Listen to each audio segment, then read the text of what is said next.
Good evening students. बेटा अब इस लेक्चर में हम बात करना चाहते हैं कि what is the kinetic energy transfer during one dimensional head on collision. अगर वन डायमेंशनल हम लोगों ने जस्ट पढ़ा पिछले लेक्चर में, यानी एक ही लाइन में दो बॉडीज जाती हैं। हेड ऑन कोलिजन का मतलब हुआ वो बिल्कुल आमने सामने टकराती हैं, जिससे कि टक्कर के बाद एक और होता है उसमें line of impact parameter term होता है, हम बात करेंगे आगे। तो जब हेड ऑन कोलिजन हो और टक्कर के बाद भी बॉडीज एक ही लाइन में जा रही थी, उस केस में हम काइनेटिक एनर्जी ट्रांसफर की बात करना चाहते हैं। तो हमारा अगला जो पार्ट है इस लेक्चर में हम बात करना चाहते हैं what is the kinetic energy transfer, फिर हम उस न्यूमेरिकल लेके चलते हैं। तो हेडिंग दीजिएगा kinetic energy transfer during one dimensional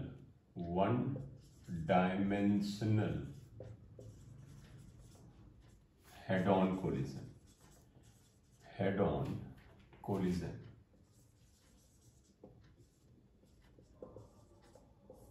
right.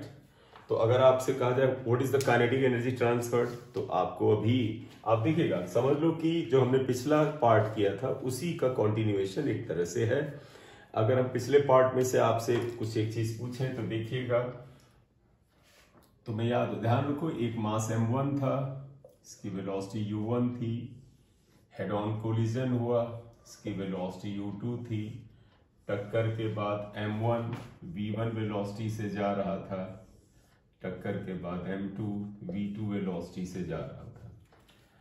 थोड़ा सा हमने v1 v2 निकाला था, आप उसको यहां पर फिर लिख लें। याद करो v1 हमने लिखा कुछ ऐसे, m1 minus m2 upon m1 plus m2, u1 plus 2m2 upon m1 plus m2 u2, ये था। और ये आपको याद होना चाहिए, ठीक है। दूसरा अगर आप देखें, यहीं पर हमने इसको स्टार इक्वेशन से लिखा था, v2 निकाला था, उसमें क्या था, यहाँ पे 2m1 आया था, 2m1 upon m1 plus m2 u1 और plus m2 minus m1 upon m2 plus m1 u2 आया था, इस जगह पर u2, ठीक है, स्पेस बना लेते हैं, plus m2 minus m1 on m2 plus m1 u2, ये 2 स्टार था। अब कहोगे सर आप ये कर क्यों रहे हैं? देखो बताओ, काइनेटिक एनर्जी ट्रांसफर का मतलब क्या होता है? ट्रांसफर का मतलब है m1 ने m2 को कुछ दिया होगा। तो अगर आपको ये पता करना कि भाई m1 ने टक्कर के बाद m2 को कितनी काइनेटिक एनर्जी दे दी, तो m2 के चक्कर में काहे पड़े हो भैया? आप m1 की काइनेटिक एनर्जी टक्कर से पहले और टक्कर के बाद का अंतर ले लो। तो आप बताइएगा, आप क्या लिखोगे? Kinetic energy transfer by m1 के द्वारा क्या आएगा? अगर इसे मैं डेल्टा के लिखूं तो ये क्या आएगा? इसकी काइनेटिक एनर्जी बिफोर और इसकी काइनेटिक एनर्जी फाइनल। इसका मतलब ये क्या हुआ?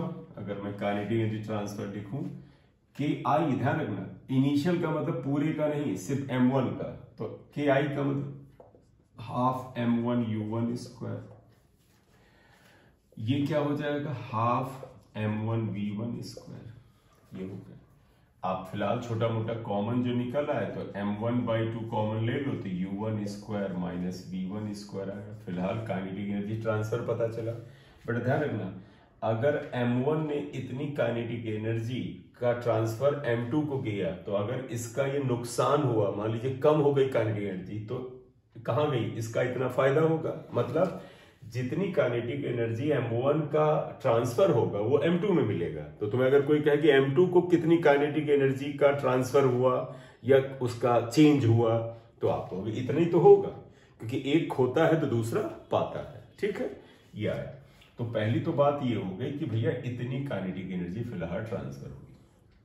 अब मैं अगर कहूं fractional kinetic energy transfer, therefore fractional transfer, या आप चाहें तो डिक्रीज और चेंज इन काइनेटिक एनर्जी तो तुम्हें पता फ्रैक्शनल का मतलब क्या होता है, change in kinetic energy delta के और अपॉन के इनिशियल, ये यानी कि इतना। तो अगर आप डेल्टा के अपॉन के इनिशियल लिखें तो देखो क्या आएगा, ध्यान रखिएगा आप इसे लिखें तो fractional change in kinetic energy आप ये आया fractional transfer of kinetic energy, तो that is equal to delta K upon K I. Delta के है m/2, देखो ये था m/2 या even m1/2 u1 square minus b1 square upon,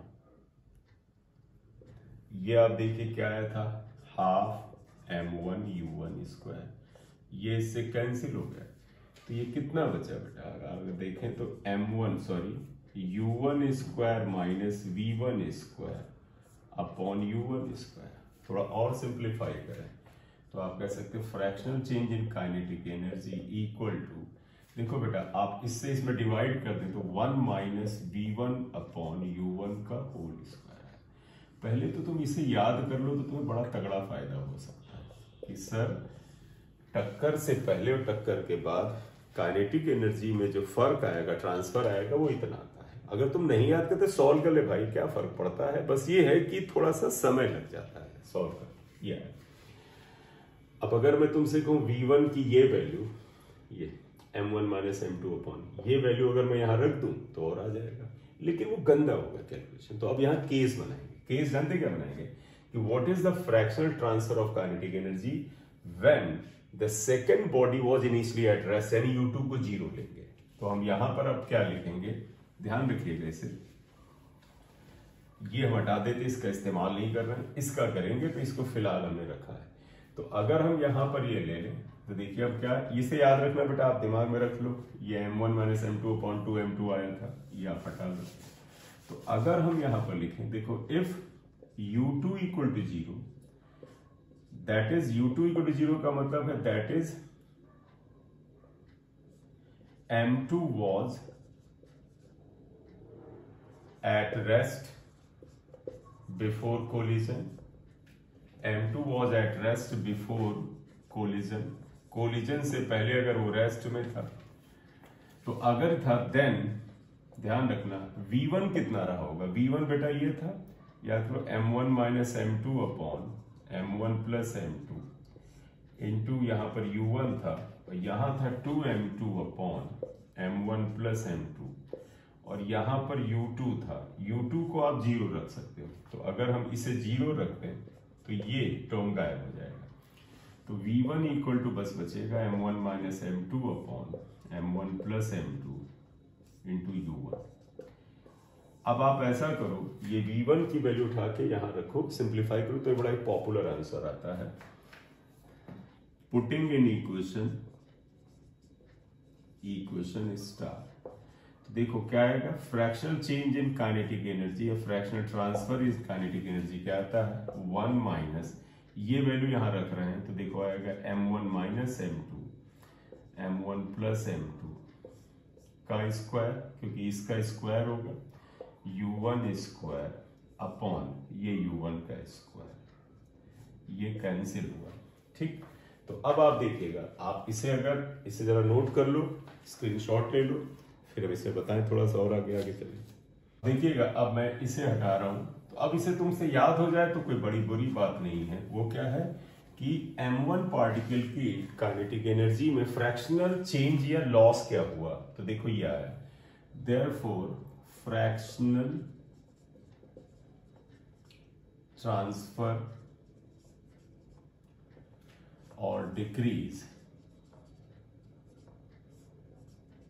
इन काइनेटिक एनर्जी, अगर इसे लिखा जाए तो that is equal to delta K upon K i, और ये आता कितना बेटा, ये आता है देखो यहां पर 1 माइनस m1 माइनस m2, ये ऐसे आएगा, आप इसे याद रखते 1 minus m1 minus m2 upon m1 plus m2 का होल स्क्वायर।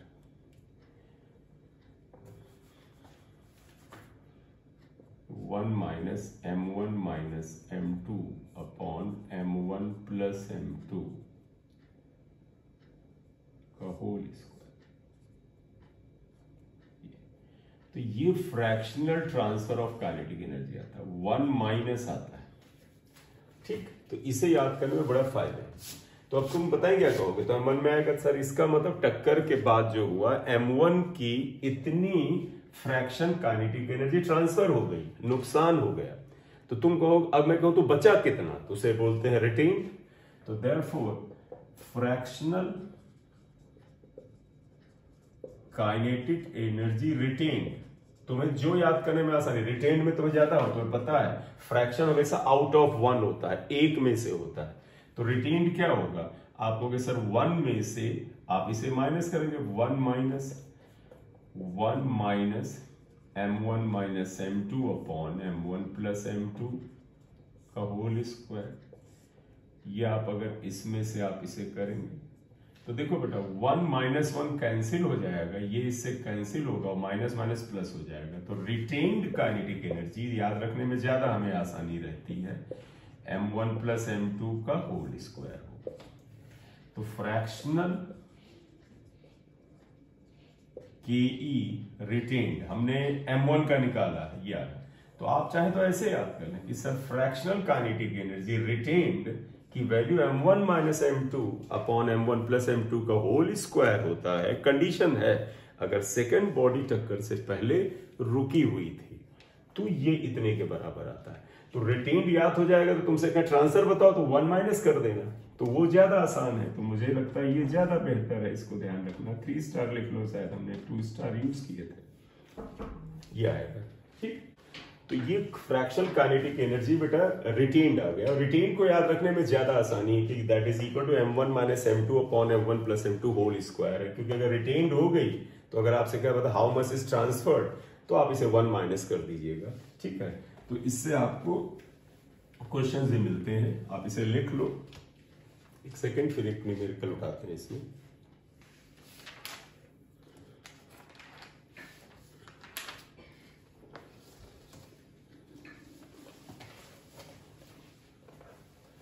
देखिएगा क्वेश्चन लिख रहा हूं, body of mass m moving with velocity v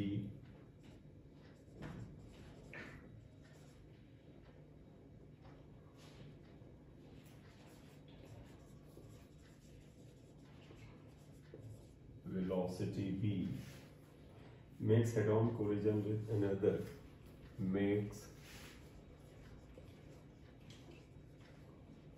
head-on collision with another body of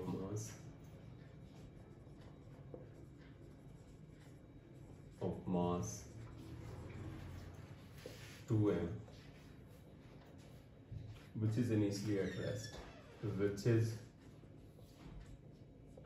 initially at rest,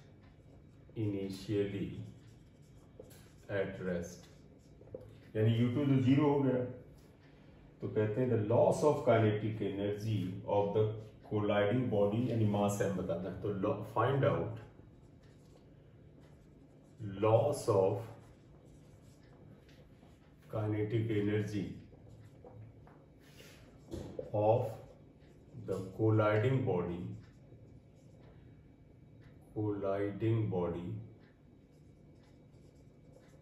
of mass m, यानी m का बताना, यानी पहले का बताना, और हमने उसी का कैलकुलेशन भी किया था।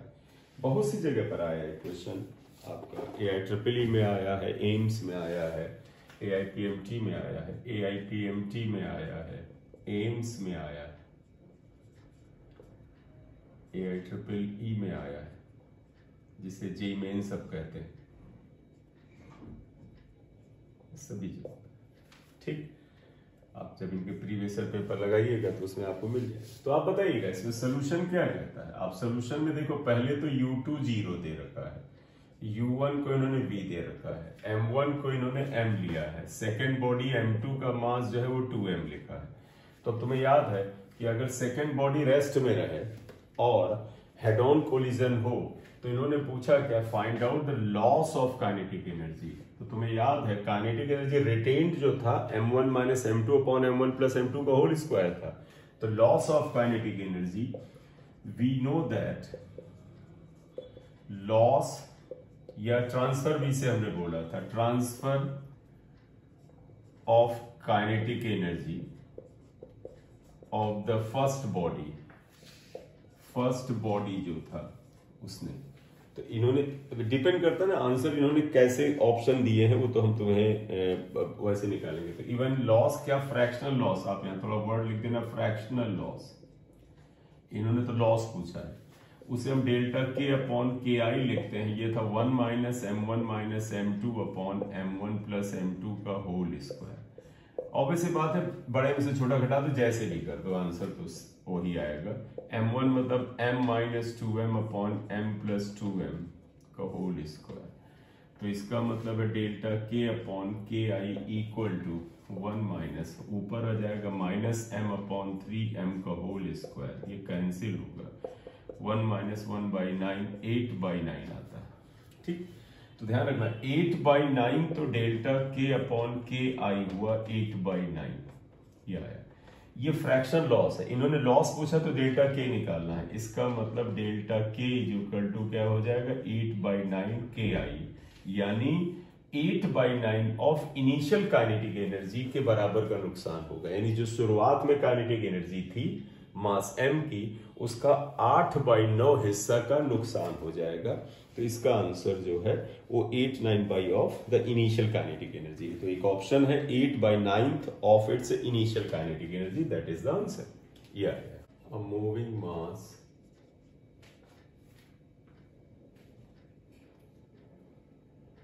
Of 8 kilogram 8 kg collides elastically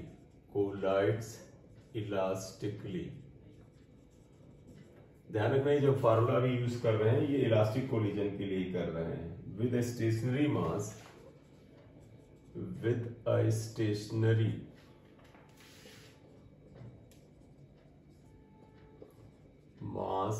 of 2 kilogram, 2 kilogram के साथ कोलाइड करता है। If E is the initial kinetic energy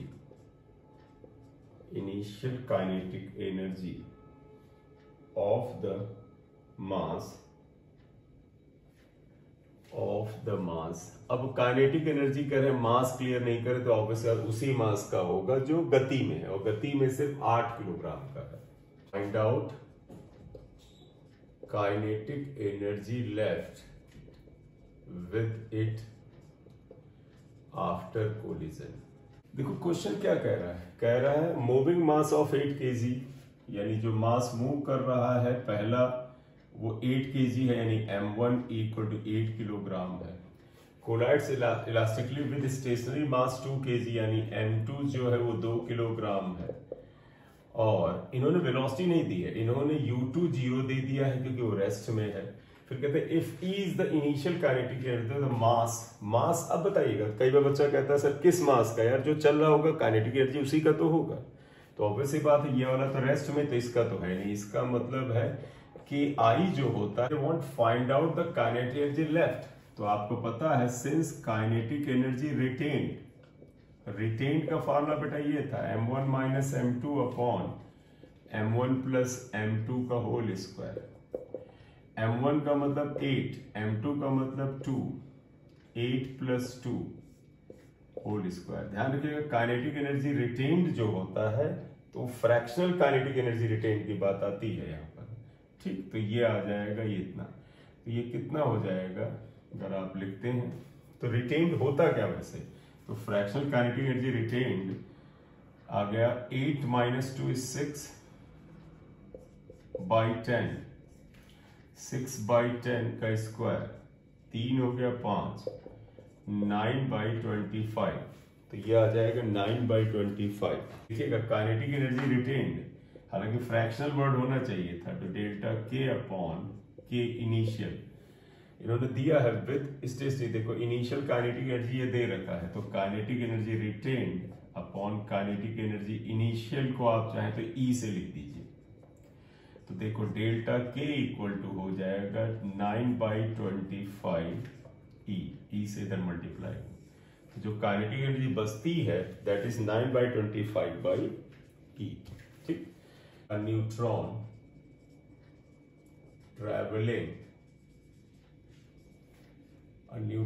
traveling with velocity v and kinetic energy E, kinetic energy E लिया है इन्होंने,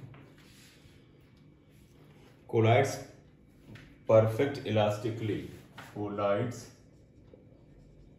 perfect elastically head on with the nucleus, head on with the nucleus